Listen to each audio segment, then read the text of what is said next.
Is Elon Musk hoping that the ultra-violent thriller Citizen Vigilante will rebalance woke Hollywood culture?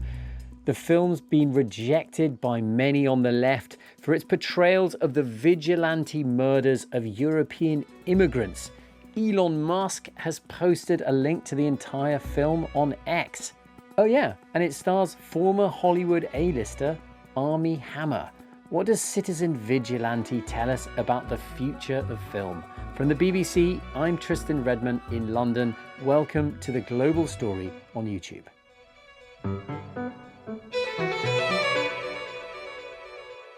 My name is Mike Wendling. I'm a journalist. I specialize in looking at the far right in the US and beyond.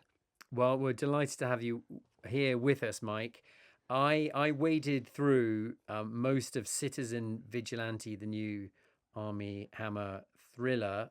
It was a hard watch. How did you first hear about it? I first heard about it in the usual places where these kinds of things pop up, which is right wing, hard right, far right social media. And these days, that generally means X, what we used to know as Twitter, owned by Elon Musk. There was chatter about the film. And then, a few news articles appeared. And I realized that Elon Musk had made the film available for free for a limited period of time on that network.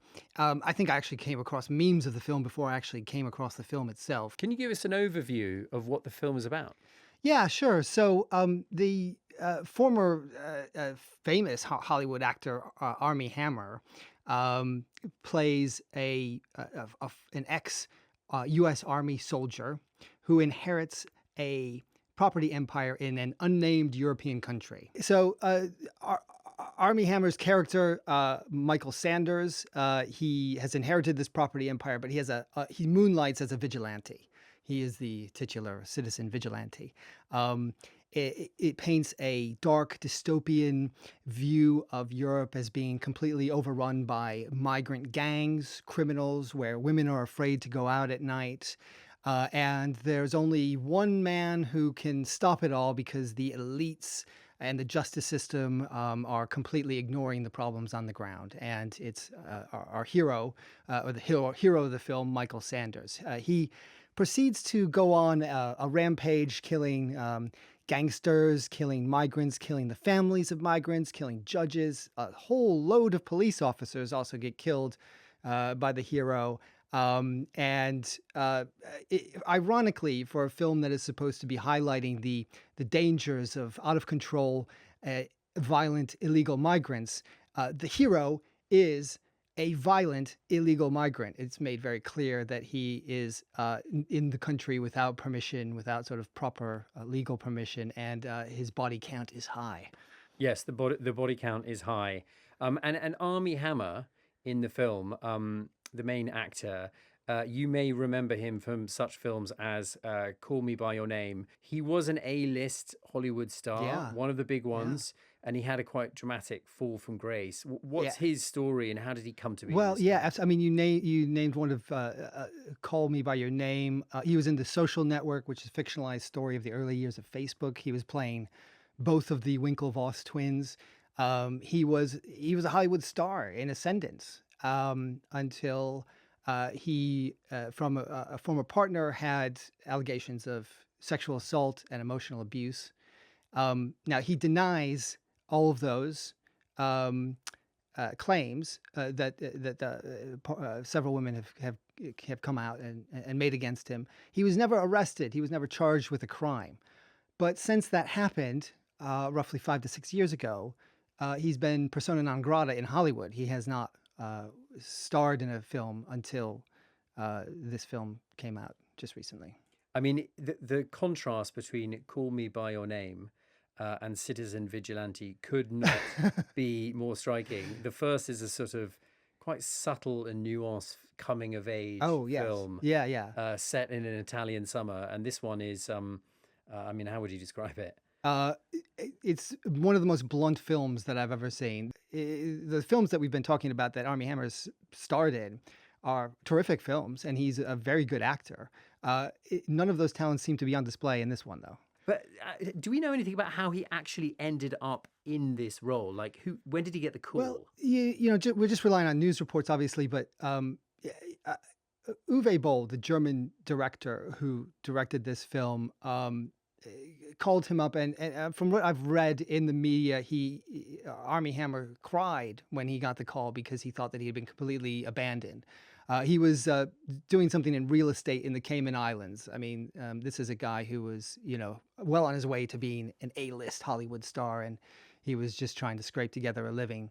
And for whatever reason, the director thought that he would be perfect for this role. Let's talk about the director, Uwe Boll. He's not exactly a household name. Who is he? He's known for sort of, how to put this politely, schlock, pretty sort of bad, low-budget, independent films. Several of his films are sort of, highly ranking on lists of surveys of worst films of all time. He does sort of video game adaptations. He sort of wears it as a badge of honor. That's a sort of famous, there's a whole kind of genre of films based yeah. around on vigilantes who are out there. Taxi Driver, Yeah. Death Wish, The Joker, all sorts. So he's out there trying to perform acts of sort of citizen justice.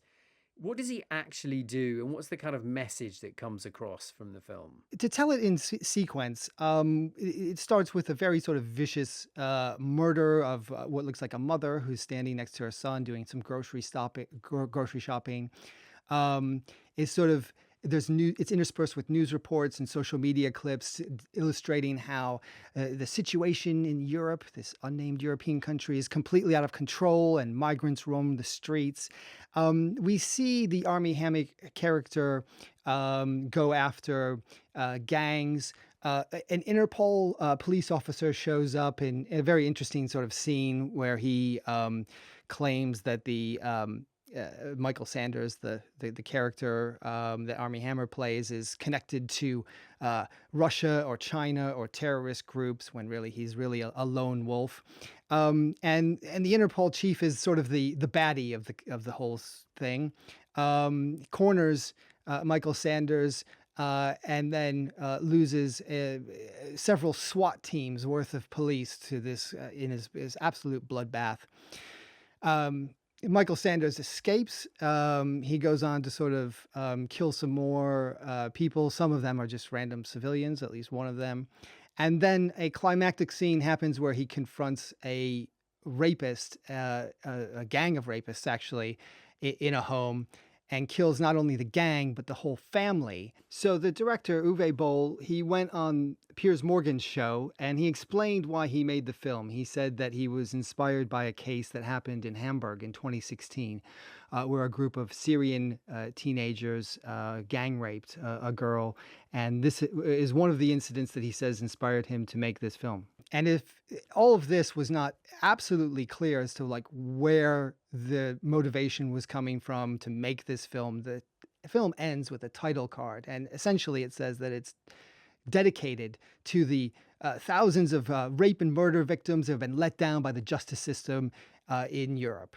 There is very little subtlety here. It really kind of hits you over the head. Well, I'm gonna put it to you, Mike, that there is one bit of subtlety, and I wonder what you make of this.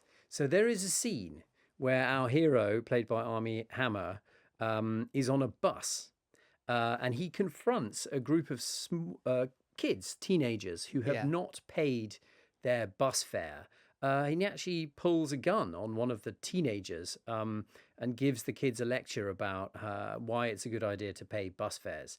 And this scene stood out to me because I thought it's very odd that this wealthy American property owner is moving around Croatia on this kind of local municipal bus. It seems to be at odds with his kind of role in the community. It's not the only plot hole in this film by any means. You're suggesting it's not watertight. So, and it struck me that this seemed to be a sort of projection, perhaps on behalf of the director, who is also the writer, as I understand, that they're just kind of annoyed by people who don't pay their bus fares on the bus, and it seemed unfair. So he thought maybe he'd just whack in a scene about that in the film. It's hard to tell what that scene actually means, but I think that you're probably right. It has to do with the low-level sort of social disorder that interestingly is also a very key obsession of the far right and the right wing. A lot of people are worried about this. I don't want to sort of put it exclusively on the far right, but in terms of when the American far right, the international far right look at society, this is one of the things that they sort of point to: lack of respect. People are getting away with this kind of thing all the time. And then the diagnosis in the film is obviously to, I guess, go on murderous rampages and pull guns on teenagers in buses. It's pretty extreme. It comes out without much hype. They probably haven't got a massive marketing budget, but it does seem to take off. How has that actually happened? So in Germany, initially, it was not given a rating. It's various systems elsewhere in the world use this. If you don't have an age rating, you can't be shown in theaters. So the German authorities refused to initially give it a rating. And so this led to claims of censorship by the filmmaker. And he started, shouting about it on social media. Somehow this got the attention of Elon Musk. And Musk said, this film is astounding, wonderful, and it deserves to be seen, and it's being censored by the German government.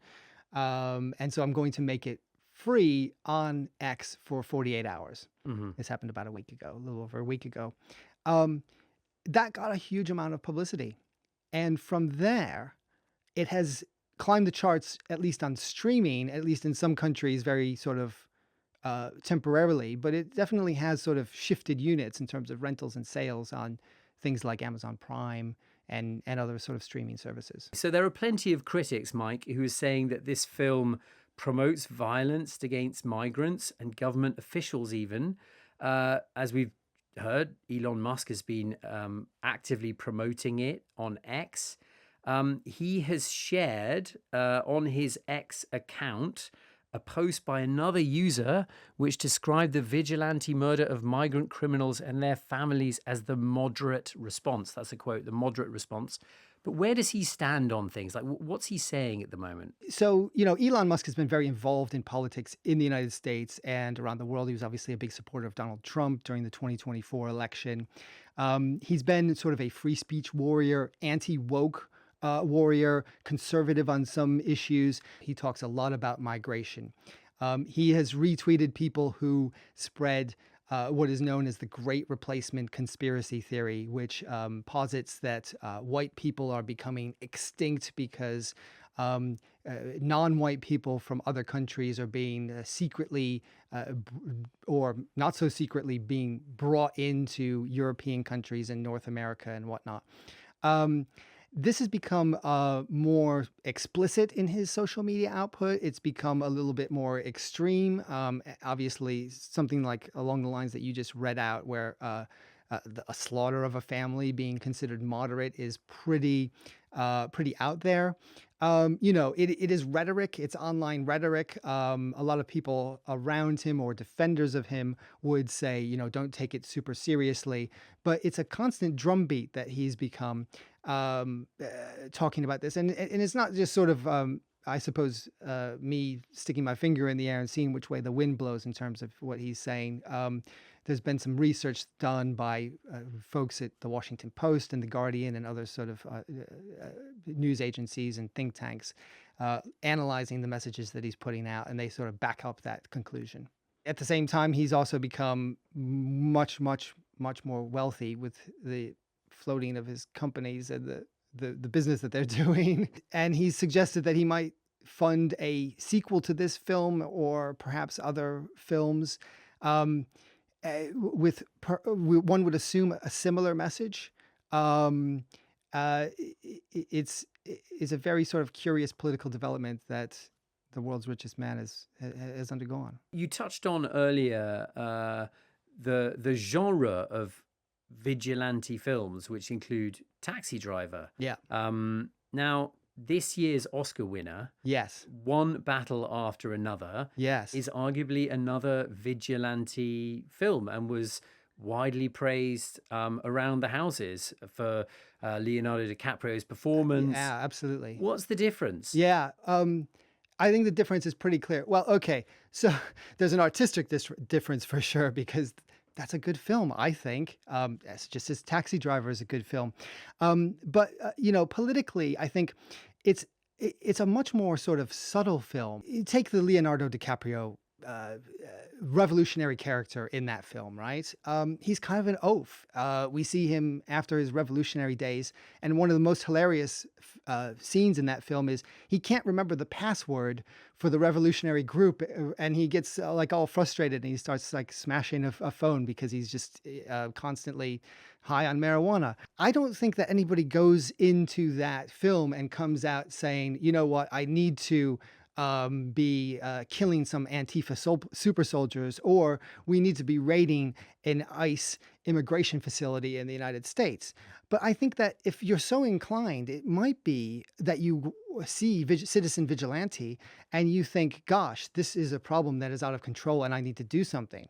Now, of course, the defenders of the film will say, listen, that is a bit ridiculous. And I think we should all be skeptical about the power of, films or video games or whatever it is to actually sort of motivate behavior. But Citizen Vigilante is very, very clearly a political project.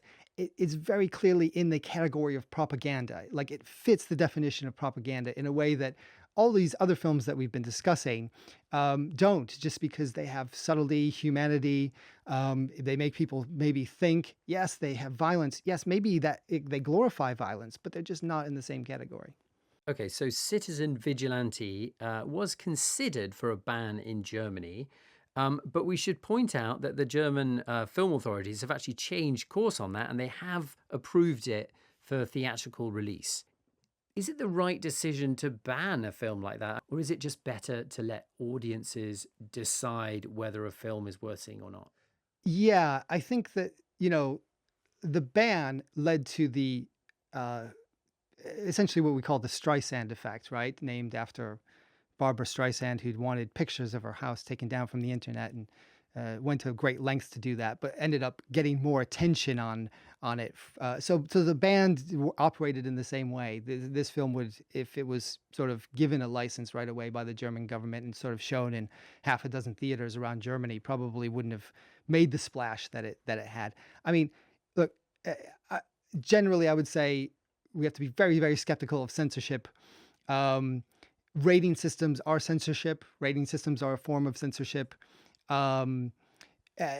It's for each individual country to sort of decide what it shows children. I mean, that's the point of rating systems. The initial censorship of the film, because it's just been given an 18 plus rating in Germany, definitely drove people to watch it more so than they would if it wasn't censored. Is this film showing a new kind of funding model for breakout low budget films? I mean, for one, getting big on streaming services, but also could it be a route to film funding to get the attention of the Elon Musk of this world and persuade them to start funding sequels and what have you? It's interesting. Yes, there is a thriving alternative film scene out there of films with a conservative bent.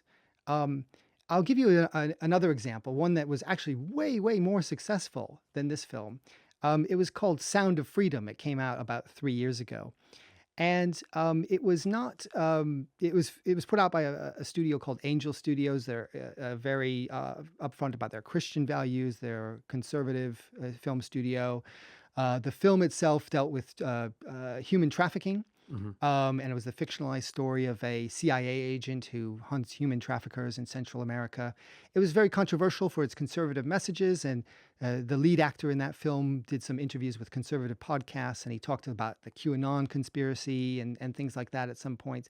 But the film itself was not as stark as Citizen Vigilante. It certainly wasn't, a pure propaganda film in the same way.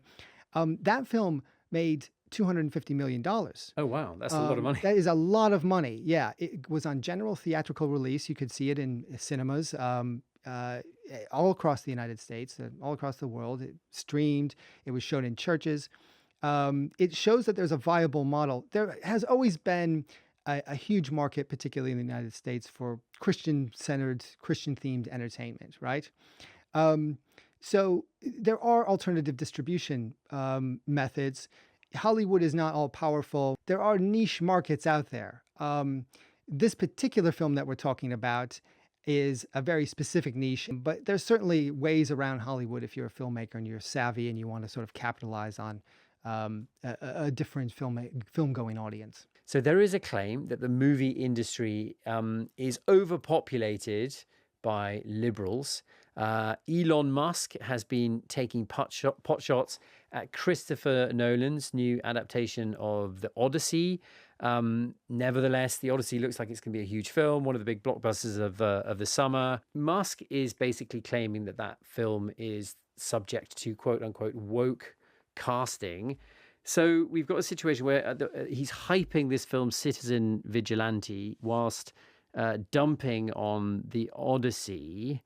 I just wonder if you could just analyze that for us a little bit. I mean, what's behind his argument, and how common is that refrain when you're in the online world that there are too many woke people in Hollywood? Yeah. I mean, it doesn't really seem like a fair fight to compare these two films on any level, but that is a very common argument, and it has some merit. So, Hollywood is full of liberals. Let's be honest. It just is.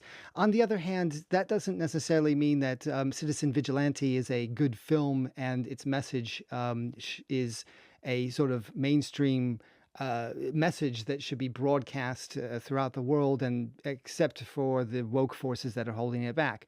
There's really two different arguments here. Elon Musk is saying, well, wokeism and DEI and diversity has overtaken Hollywood, but really it's more of a broader argument that you hear in these spaces on X by Musk, by the people that he's sort of following and the extremists that he's retweeting. They feel that messages like the ones that are shown in Citizen Vigilante should be shown to mainstream audiences, even though there's no real evidence that there's a huge market. Whereas a lot of people will argue that Odyssey is and will, and by all accounts, a lot of people will go and see it, no matter what the politics of it are. I'm guessing that a lot of people are slain in the Odyssey. Yes, this is probably true. It's not necessarily, I think, even about the violence. It's just more about the treatment of the violence, the depiction. Obviously, there's historical context here, the effects of it. I mean, in Citizen Vigilante, the violence at some points is almost sort of weirdly comical. It's kind of unsettling.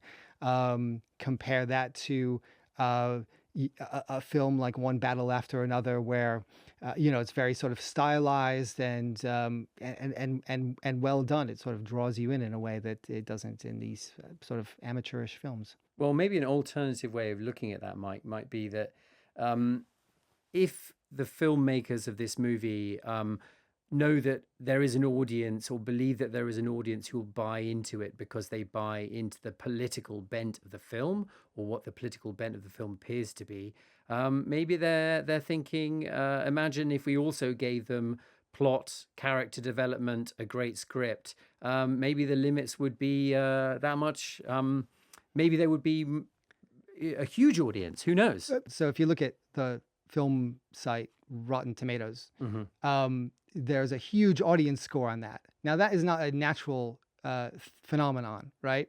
There's not like a whole lot of people who watched this film in the wild, came across it, thought this was a good film, and went on there.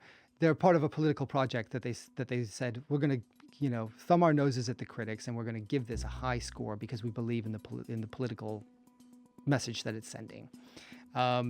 We're going to organize so that we can all rent and all buy the film at the same day. These are not sort of organic phenomenon, if that makes sense. So whether that sustains a huge blockbuster film, I would be very skeptical about that. Mike, thank you so much.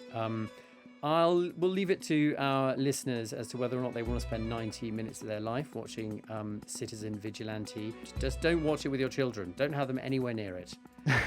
Thanks so much, Mike. It's been great to have you. Thanks. That was the freelance journalist Mike Wendling, who covers the American far right, social media, and disinformation. Thanks so much for tuning in. The Global Story is also an audio podcast. We're available every weekday wherever you get your shows. See you next time. Cheerio.